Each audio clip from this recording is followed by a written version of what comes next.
You, Fernando. I really appreciate the opportunity to be here today. So once again, my name is Laurel Grodman. I am Assistant Dean for Admissions at the Yale School of Management, but more importantly, I am also a member of the Yale SOM class of 2006. So over 2 decades ago, I was going through this very same process, which looked a little bit different, but not terribly different than it does today. So I'm going to open up the application itself and go through some of the specific components, particularly some things that are not always covered in general application panels and other types of events. But most importantly, we'll be sure to leave some time for Q&A at the end. All right, so we will start on everyone's favorite page, which is the instructions. In actuality, this is a really important starting point. Our team has actually put a lot of effort into constructing the instructions for each page in a way that gives you everything you need to know. So I'm thrilled that you're here and listening to me today, but even if you didn't do that, if you carefully read the instructions on each page, it's going to give you everything that you need to know in order to successfully complete the application and give you the kind of guidance to know what it is that we're getting at when we ask you these things. But a couple of things that I'll point out on this page. Get lots of questions about application fee waivers. So you'll see a variety of different application fee waivers that we offer. I'll also note that our application fee is actually a sliding scale. So it's based on your current income.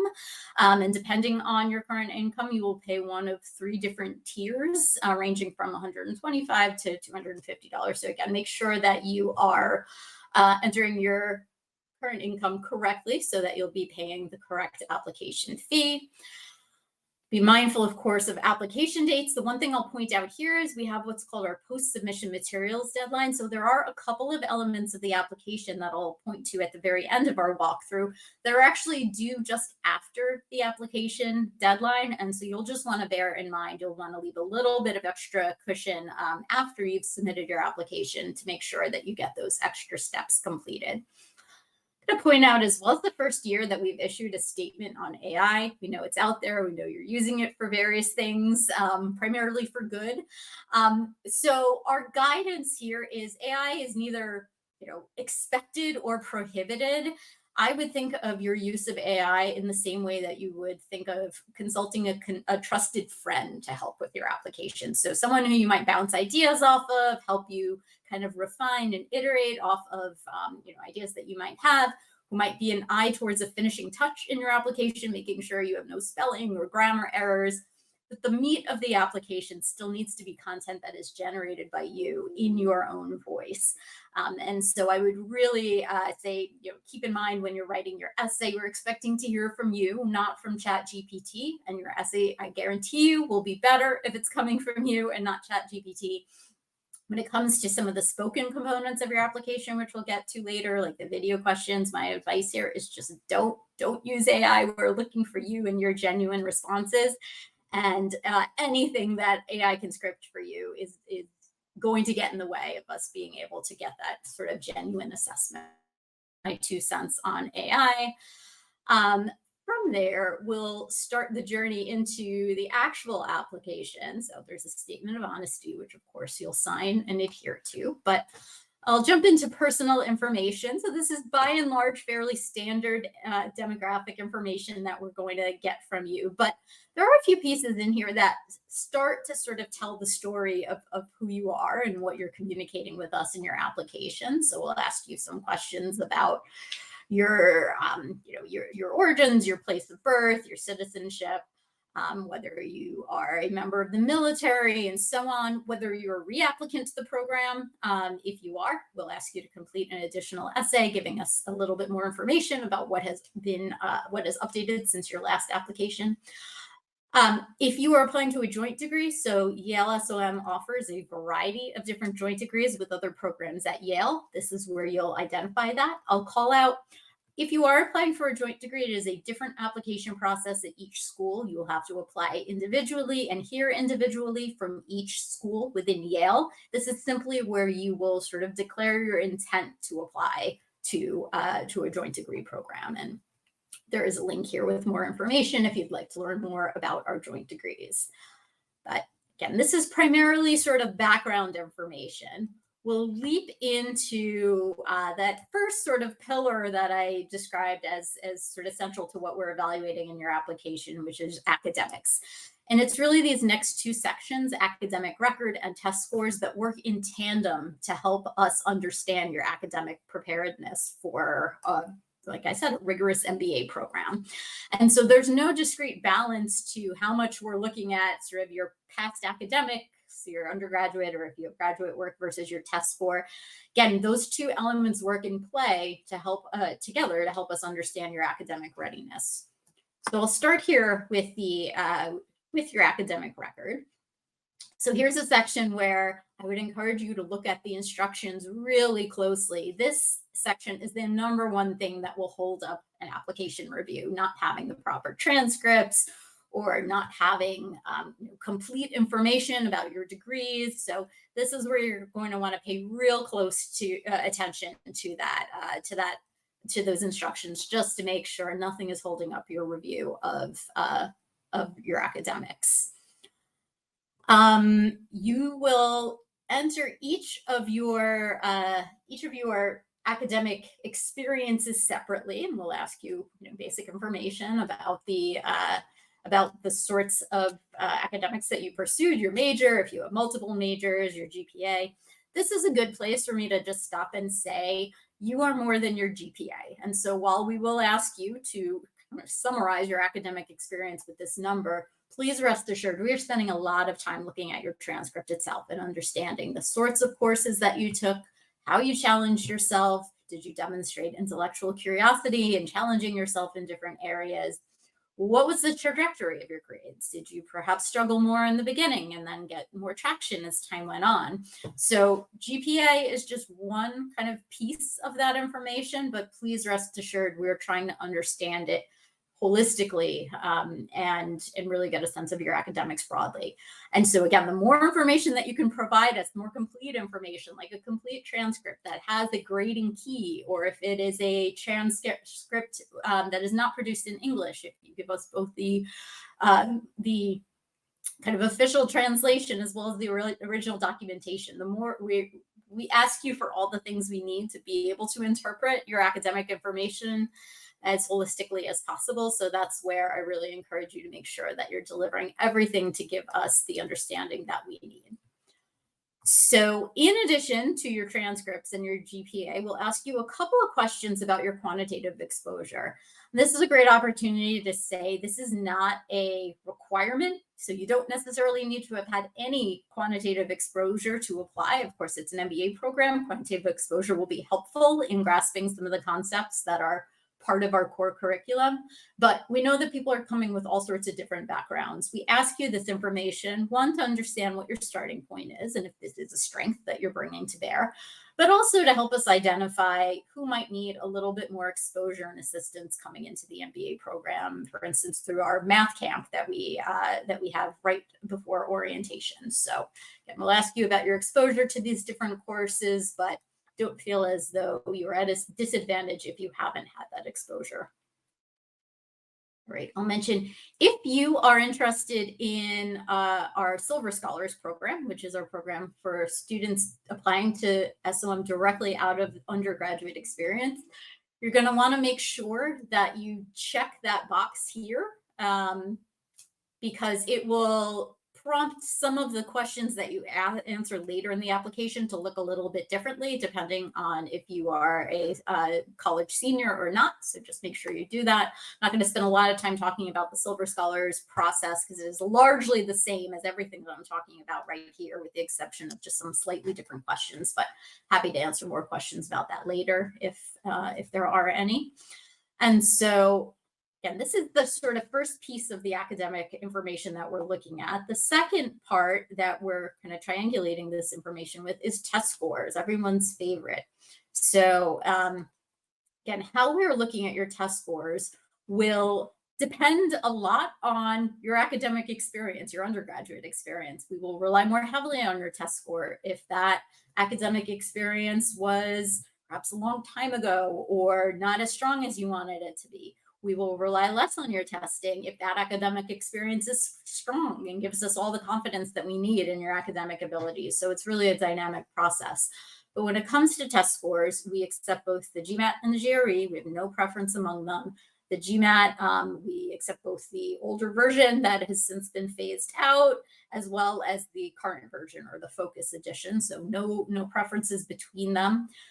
You will need to send official test scores, and we'll need to have those official test scores by that post-submission material deadline that I mentioned. That's just a couple of days after the application deadline. Even better, just get it to us by the application deadline, but you do have a little grace period there. Often get questioned, are we willing to look at test scores that come after the deadline? The answer is we do our very best to accommodate any information that comes after the deadline, but there are just no guarantees.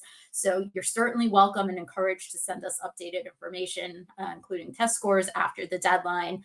But the earlier, the better in terms of being able to guarantee that we can include it within the review of your application.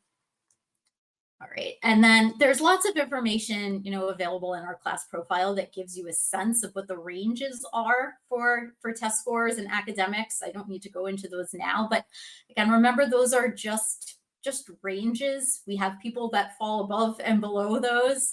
It's really about putting all the pieces together and understanding your academic preparedness across your testing and your previous academic experiences to make sure that that you'll be able to thrive in this program. Okay, so from there, I'm going to move to that sort of second bucket of information that we're trying to gather around professional impact. And the next couple of sections, I'll provide different information to that. So I'll move first to work experience. So as I mentioned, this will look slightly different if you are a college senior versus a more experienced applicant. But one thing that I'll call out here is we'll ask you both to enter each of your employment experiences and for a resume. And a lot of people, understandably, spend a lot of time preparing their resume because you'll have to provide that in lots of different contexts, but they wait until maybe the night before to enter their individual work experiences. So I'm going to call this out because it actually is a little bit more involved than you may be budgeting for. And so you'll want to take the time and see the kinds of questions that we're asking in the individual work entries. And I really sort of emphasize the ones here at the bottom are a little bit less traditional maybe. So we're asking for a brief description of the company, a brief description of your role. And if you've had multiple roles within the company, I would focus on your current one. And then this one can be really important, reason for leaving. So your resume doesn't really give us the connective glue between your roles. And we see what you've done and where you've moved to, but we don't get the why you've made the transitions that you have. And this is a great opportunity to be able to do that. I'll say not great responses are got a new job or advanced to next role or whatever it might be. Really use this as an opportunity to tell the story of your career trajectory and your academic trajectory, maybe if school is interspersed within there in a way that a resume doesn't allow for. You also have opportunity if you are an entrepreneur. You'll select this is the company I founded or co-founded.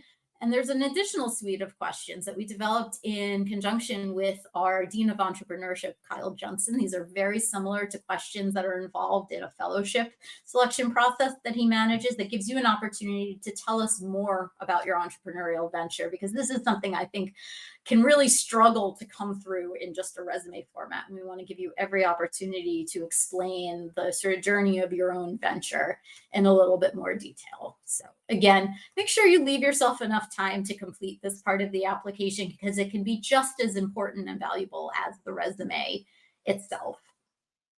It also gives you an opportunity, I should say, if you're working for companies that are lesser known, that's totally fine. There's not an expectation that everyone has worked for large multinational organizations, but it gives you an opportunity to give us a little bit more information about your company and to be able to put that in some context for us. So again, these are all really tools that are designed to help you put your best foot forward, but you need to leave yourself just enough time and opportunity to take advantage of it. We also ask another few questions here. So gaps in work experience. If you have had a pause in your work of more than three or more months, or you're currently unemployed, it's not necessarily a problem, but we, again, the information that helps us put it all together. So use this as the opportunity to help explain, again, any pauses or gaps in work experience.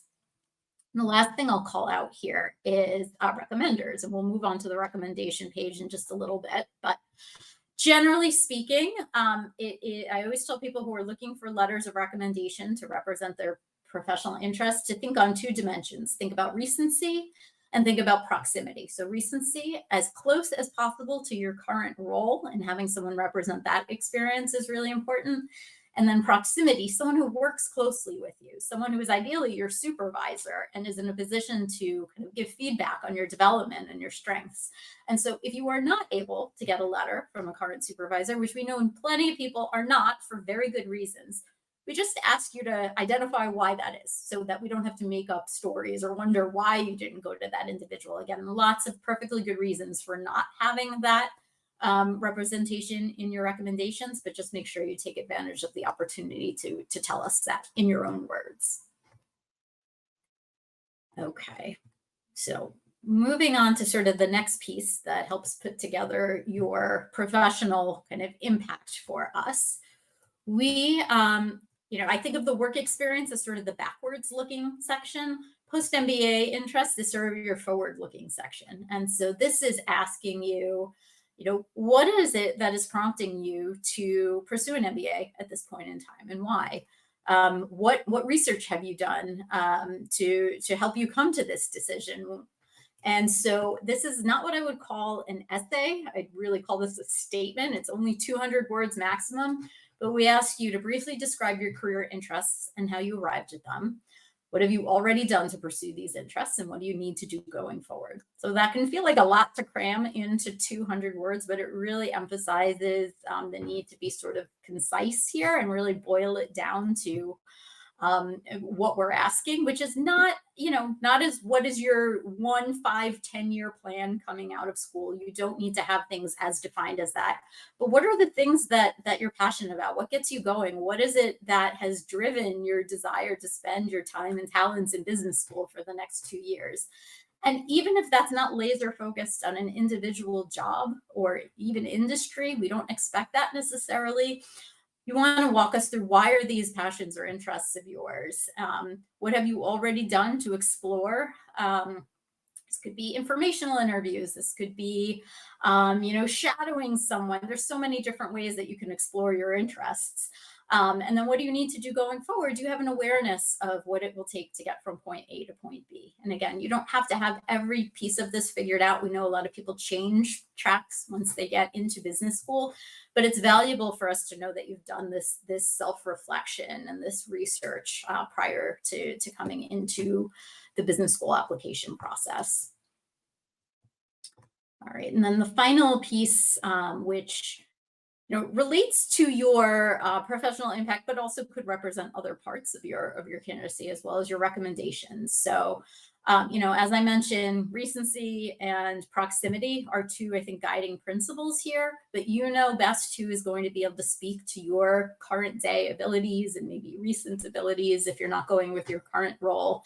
And again, I would emphasize finding someone who works closely with you. They don't necessarily have to have an impressive title. I often find that people who pick a recommender who's sort of several levels above them in the organization tend not to have the strongest letters, because they just haven't had enough day-to-day interaction with you to understand your impact and your strengths and in a position to give you feedback. So really think about who over the course of your career has been in that position. Ideally, one is from a more recent experience, but then for your second one, you can go a little bit further back if you feel like that's going to best represent and round out your experiences. We're not testing anyone's English language ability. If English is not your recommender's first language, that is totally fine. Whether they write it entirely themselves or use a translation service or even Google Translate, all of this is fine. The most important thing is that it is authentically coming from your recommender. Obviously, you're not going to want to have any sort of hand in the crafting of your recommendation, and you don't need to worry about, again, the English language level of your recommender, just who's going to be able to write kind of the strongest letter for you. All right, and then the last few sections that I'll go through, I think, contribute to, depending on where you choose to go with it, they can contribute to different aspects of your, your academic strengths, your professional impact, and your community involvement. Activities, I think, may point most to sort of that community involvement piece of it. But what I would really encourage you to do when you're thinking about activities is think really broadly of the things that you do outside of your professional experiences. So this doesn't necessarily have to be like extracurricular activities or sports or hobbies, though they could be. These could be professional associations that you've invested in. These could be familial responsibilities. Some of us spend the most of our time taking care of our families or loved ones, and that's a really important type of engagement as well. What we'll ask you to do is list no more than 2 activities, both during your undergraduate years, as well as, and then up to 2 activities post-undergraduate. And what this forces you to do is really home in on the most high impact, most meaningful experiences to you, rather than, a laundry list of things that you've been involved in. You could certainly include more than this in your resume, but the ones that we'll ask you to highlight here are the 2 most important activities from each of those time frames. All right, moving on to the essay. And again, depending on where you go with the essay, you may be providing information about any one of those kind of broad buckets that we're looking for. But what I'll share about the essay is we have 1 required essay, and you have a choice of 3 different prompts to complete. So you don't have to complete all 3 of them, pick one. And one of them is sort of oriented around the biggest commitment you've ever made. One is around the community that's been most meaningful to you. And then the final is the most significant challenge you have faced. And I'll talk about all 3 of them collectively, because in a sense, they're all getting at the same thing for us. They're all asking you to speak about something that has been really meaningful to you, both why it's been meaningful to you and then how you've approached that thing. And what I'll say is, in all of the essays, what we're really looking to understand is that approach. We're big believers at Yale SOM that past behavior is the most predictive thing we have of what your future behavior will be at SOM and beyond.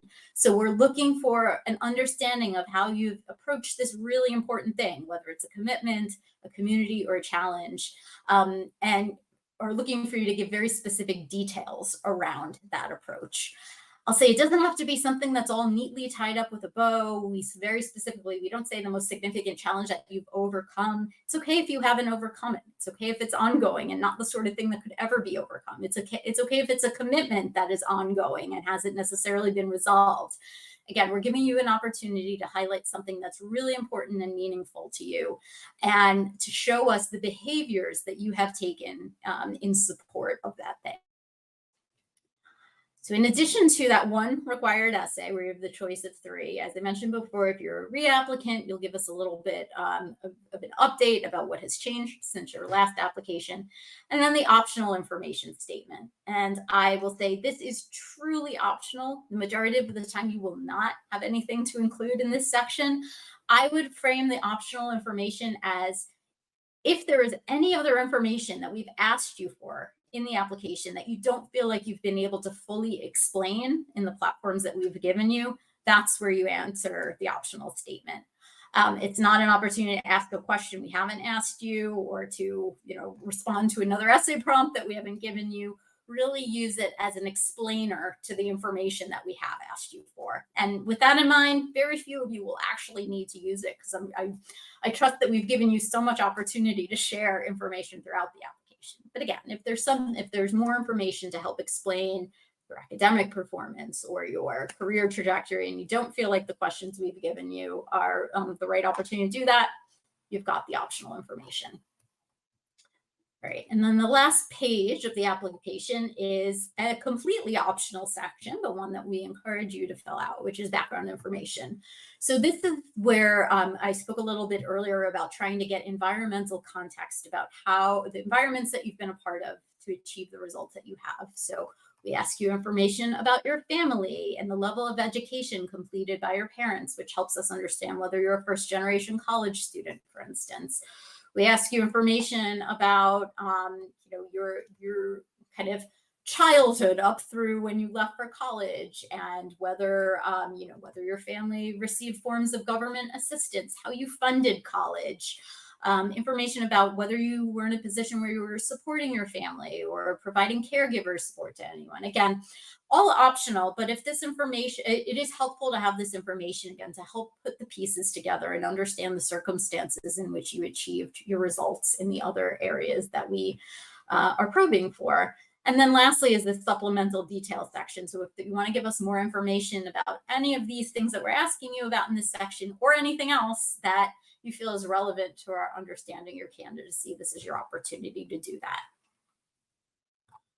So with that, that is all of the application that you will be providing by the application deadline. I did allude to a couple of things that you do after you hit submit, which I'll touch upon really briefly here because I do want to leave plenty of time for Q&A. But those are the video questions, the behavioral assessment, and then if you were invited to interview, an interview. So just really quickly, the video questions are an opportunity for us to hear from you in a spoken format. We use them both to assess English language ability for non-native English speakers. We don't have an English testing requirement, so we don't accept the TOEFL or the IELTS.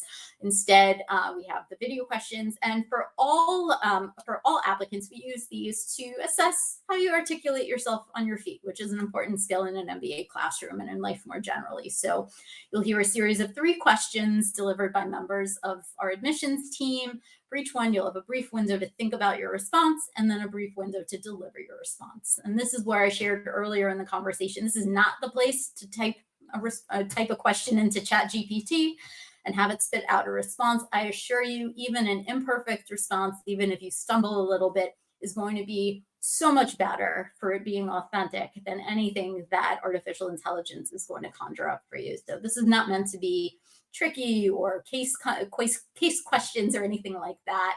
Really just the ordinary preparation that you would be undertaking to prepare for business school interviews or just a conversation with someone at a business school. It's more than enough preparation for the video questions. And then our behavioral assessment is a bit of a unique step for Yale SOM, so I'll just spend a moment talking about it. It is an online assessment. It is what we would call a non-cognitive assessment. So unlike a GMAT or a GRE, which is a cognitive assessment, the behavioral assessment is looking at interpersonal and intrapersonal skills that we know are predictive of business school success. So what that actually means is you'll spend about 20 or 25 minutes being presented with pairs of statements. So it might be something like, I like to go to meetings and I'm an organized person. And you pick the one that feels more like you. And you'll get, I think, 120 or 130 of these pairings. And it'll be iterative. And there might be some pairings that feel harder to answer than others, but rest assured there is no one component of this that is going to determine your business school outcome here. We actually use this information, maybe not in the way that you would imagine. It's not that we're selecting for certain traits in our class, but we've actually done a fair amount of research with ETS, who delivers this exam in conjunction with us, to understand what combination of traits are predictive of success for candidates who might not have the strongest academic background. So if you have a really strong academic background, we probably won't use this all that heavily in your assessment. If your academic background isn't as strong, this may give us additional information to give us confidence that you'll be able to succeed in the MBA classroom. So it can really only be used as a positive in someone's application experience. So hopefully that takes a little bit of the pressure off of it and demystifies it. The last thing I'll mention is interviews. Interviews are by invitation only. You'll hear throughout the course of the round if you've been invited for an interview. I always say someone needs to be the first and last application reviewed. And so I wouldn't read too much into the timing of when you receive an interview invitation. It is, in fact, possible that you might not receive an invitation in the round that you apply, but be waitlisted without an interview into the next round. But what I'll say about the interview is it's actually a great opportunity to get to know another member of our community. So interviews are conducted by primarily second-year students and recent alums who were interviewers when they were second-year students. And it gives you an additional touch point with a member of the community. You'll only interview with a member of our admissions team if we need a backup. But use it as an opportunity to connect with a member of the community, ask questions, They may be able to refer you to other members of the community who are aligned with your interests or your questions. So it's really just another connective point within the process. I know an interview can often feel like an up or down decision because it comes last within the application process, but I assure you, it's really just one more component of many that we're looking at. It's not as though everything that I just went through goes out the window, and it's whether you had a good conversation with one person who has, stake in the SOM community and how that went. It's one piece. And so again, hopefully that takes some of the pressure off, and you could approach it as a two-way conversation to get to know us more and get to share a little bit more about yourself. So with that, I'll pause because I'm sure there's some questions that have come up along the way, and I'll turn it back to you, Fernando. Thank you so much, Laurel, for the presentation. I'm sorry. So the question is, what does Yale specifically look for in international applicants? What are some red flags or things to avoid in our application? Similar to my last answer, I really wouldn't create a divide between international versus non-international applicants. Our class is highly international. It varies from year to year, but in a given year, typically more than 40% of students will hold an international passport. So it's not as though it's some separate kind of offshoot process. The same criteria that I shared, we're looking for in all candidates. The only kind of specific things I would keep in mind are some of the things that I mentioned earlier around kind of language and translation. We'll just want to make sure that we have everything in this sort of its original form and translated form. But you could rest assured, we have admissions readers who have been well trained to review applications from across the globe. We're familiar with many different academic systems, many different kind of employment areas. So to any extent, whether if you come from a lesser known kind of organization, whether it's international or not, again, I think we've given you opportunity to give us some context and education around that. But I really can't think of distinct ways in which we would think of an international candidate differently. In terms of red flags, I don't think there's any one big kind of thing that comes to mind. It's really the more mundane things. You're going to want to just make sure that you have a clean application. You've given yourself enough time to review it. Make sure it's error-free, because those are what I call unforced errors, when you have spelling or grammar or you've missed a part of the application. Those to me indicate that maybe you just haven't given yourself enough time to take this process as seriously as it warrants. But I think there's very little that you could do within the application that's going to be, a full stop, go no further. We're not going to review the application. So keep pushing, keep working hard, and you're certainly gonna earn your awards, your very well-deserved awards in the next few months, years, and yeah, just keep doing what you're doing. Thank you, everyone. Once again, it's always great to be here. Thank you, Laurel. Thank you, everyone watching us.